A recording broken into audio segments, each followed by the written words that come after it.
अगर आप दिल्ली एनसीआर में रहते हैं, काम करते हैं या कोई प्रोजेक्ट मैनेज कर रहे हैं, तो ये वीडियो आपके लिए। इस विंटर सीजन में कुछ नियम पूरी तरीके से बदल गए हैं, जैसे पार्किंग फीस 2 गुना और कंस्ट्रक्शन पर सख्त रोक, और इतना ही नहीं, एंटी स्मोक गन का कंपलसरी यूज। ऐसे कुछ बड़े कदम सरकार ने वायु प्रदूषण के लिए उठाए हैं। Hello friends, welcome to me Mansi. पर्यावरण और वन विभाग ने PM10 और PM 2.5 जैसे पोल्यूटेंट्स को कम करने के लिए एक नया गैजेटेड नोटिफिकेशन जारी किया है। इस नोटिफिकेशन के नियमों के अनुसार 1 नवंबर से 28 फरवरी तक ये नियम पूरी तरीके से लागू रहेंगे। चलिए अब इस गैजेटेड नोटिफिकेशन के टेक्निकल डिटेल्स आसान भाषा में समझते हैं। सबसे पहले वाहनों पर और ट्रैफिक के नियमों पर नजर डालते हैं। बिना किसी वैध PUC सर्टिफिकेट के आप डीजल, पेट्रोल या CNG नहीं खरीद सकते। इसकी सख्त जांच की जाएगी, जिसमें फिजिकल चेकिंग और कैमरों का इस्तेमाल किया जाएगा।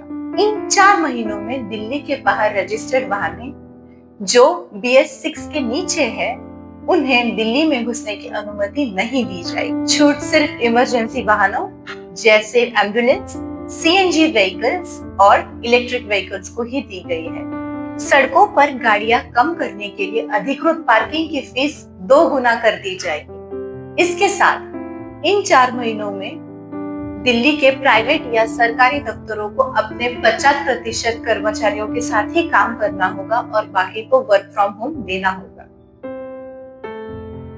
हम जैसे इंजीनियरिंग और कंस्ट्रक्शन फील्ड से जुड़े हुए लोगों को इन नियमों का पालन करना बहुत महत्वपूर्ण है।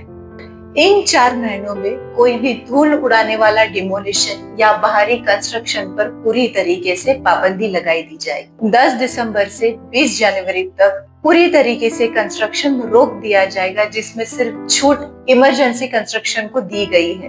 इन 4 महीनों के पीक समय में रेती, सीमेंट ले जाने वाली वाहनों को दिल्ली में प्रवेश नहीं दिया जाएगा। यहाँ तक कि 30,000 स्क्वायर मीटर के ऊपर के कंस्ट्रक्शन को और हाई राइज बिल्डिंग जैसे कंस्ट्रक्शंस को एंटी मिस्ट या एंटी स्मोक गन लगाना अनिवार्य किया गया है।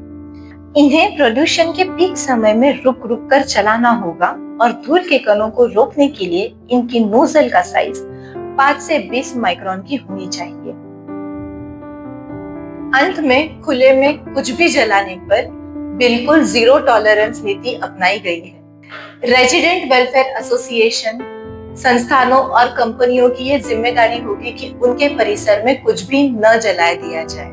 संस्थानों को अपनी सिक्योरिटी और मेंटेनेंस स्टाफ के लिए इलेक्ट्रिक हीटर की जिम्मेदारी लेनी होगी और उसकी व्यवस्था करनी होगी, ताकि वो खुले में कुछ ना जलाए। नियमों के पालन की निगरानी के लिए ड्रोन से निगरानी की जाएगी, खासकर रात के समय में।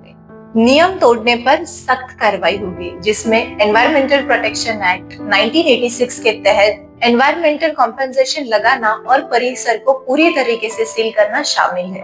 आशा करती हूँ दोस्तों आपको मेरा ये वीडियो अच्छा लगा हो। ऐसे ही और मजेदार वीडियो के लिए और लेटेस्ट अपडेट्स के लिए मेरे चैनल को लाइक, शेयर और सब्सक्राइब करना मत भूलिएगा। धन्यवाद।